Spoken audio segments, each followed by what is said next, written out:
Hello നമസ്കാരം, എല്ലാവർക്കും ഇന്നത്തെ സ്വർണ്ണവില അറിയിക്കുന്ന ഗോൾഡ് റേറ്റ് ടുഡേ ചാനലിലേക്ക് സ്വാഗതം.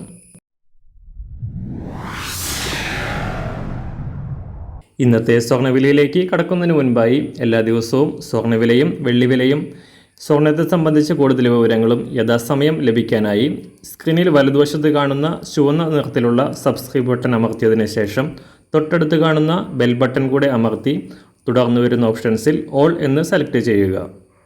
വീഡിയോ ഇഷ്ടമായാൽ ഒരു ലൈക്ക് നൽകാനും നിങ്ങളുടെ നിർദ്ദേശങ്ങൾ കമൻറ്റ് ചെയ്യാനും കൂടെ ശ്രദ്ധിക്കുക. ഇന്ന് 2024 നവംബർ മാസം 14-ാം തീയതി, തുലാമാസം 30-ാം തീയതി, വ്യാഴാഴ്ച. സമയം രാവിലെ 6 മണി. സ്വർണ്ണവിലയിൽ വൻ തകർച്ച തുടരുകയാണ്. നവംബർ മാസം പിറന്നതോടെ തകർച്ച ആരംഭിച്ച സ്വർണം അന്താരാഷ്ട്ര മാർക്കറ്റിൽ സർവകാല റെക്കോർഡ് വിലയായ $2,800 പരിധിയിൽ എത്തിയതിനു ശേഷം താഴേക്കിറങ്ങി. ഇന്നലെ രാവിലെ $2,610 പരിധിയിൽ ആയിരുന്നു വ്യാപാരം നടന്നിരുന്നത്. എന്നാൽ ഇന്ന് വീണ്ടും താഴേക്കിറങ്ങി $2,580 പരിധിയിലാണ് സ്വർണ്ണ വ്യാപാരം പുരോഗമിക്കുന്നത്. കഴിഞ്ഞ ആഴ്ചയിലെ US പ്രസിഡന്റ് ഇലക്ഷനിൽ ഡൊണാൾഡ് ട്രംപ് വീണ്ടും തിരഞ്ഞെടുക്കപ്പെട്ടതോടെ US ഡോളർ മൂല്യം ഉയരുകയും സ്വർണ്ണത്തിൻ്റെ ഡിമാൻഡ് കുറയുകയും ചെയ്തത് സ്വർണ്ണവിലയുടെ തകർച്ചയ്ക്ക് കാരണമായി.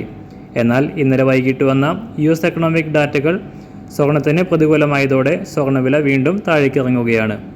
അന്താരാഷ്ട്ര വിലയ്ക്കനുസരിച്ച് സംസ്ഥാനത്തും വൻ തകർച്ച നേരിട്ടുകൊണ്ട് സ്വർണ്ണവില കഴിഞ്ഞ ഒരാഴ്ചയ്ക്കിടെ പവന് 2,000 രൂപയോളമാണ് കുറവ് രേഖപ്പെടുത്തിയത്. ഇന്ന് രാവിലെ സ്വർണ്ണവില അന്താരാഷ്ട്ര മാർക്കറ്റിൽ ഒരു ഔൺസ് സ്വർണ്ണത്തിന് $2,580.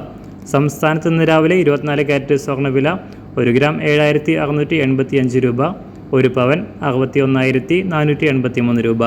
18 കാരറ്റ് സ്വർണ്ണവില 1 ഗ്രാം 5,764 രൂപ, 1 പവൻ 46,112 രൂപ. സംസ്ഥാനത്ത് ഇന്ന് രാവിലെ 916 അഥവാ 22 കാരറ്റ് സ്വർണ്ണവില 1 ഗ്രാം 7,045 രൂപ, 1 പവൻ 56,360 രൂപ. സംസ്ഥാനത്ത് നിന്ന് വെള്ളിവില 1 ഗ്രാം 100 രൂപ, 1 കിലോ 1,00,000 രൂപ. ഇന്നത്തെ മാറി വരുന്ന പുതിയ സ്വർണ്ണവില ഇന്ന് രാവിലെ 10 മണിക്ക് ശേഷം പുതിയ വീഡിയോയിലൂടെ നിങ്ങളെ അറിയിക്കുന്നതാണ്. അതുപോലെ തന്നെ നമ്മുടെ ഫേസ്ബുക്ക്, ഇൻസ്റ്റാഗ്രാം അക്കൗണ്ടുകൾ വഴി കൂടുതൽ അപ്ഡേറ്റുകൾ നിങ്ങൾക്ക് ലഭിക്കുന്നതാണ്. അതിനായി താഴെ കാണുന്ന ലിങ്ക് ഫോളോ ചെയ്യുക. എല്ലാവർക്കും നല്ലൊരു ശുഭദിനം ആശംസിക്കുന്നു. അതുപോലെ ഇതുവരെ സബ്സ്ക്രൈബ് ചെയ്തിട്ടില്ലാത്തവർ സബ്സ്ക്രൈബ് ചെയ്യാനും കൂടെ ഓർമ്മിപ്പിക്കുന്നു. താങ്ക്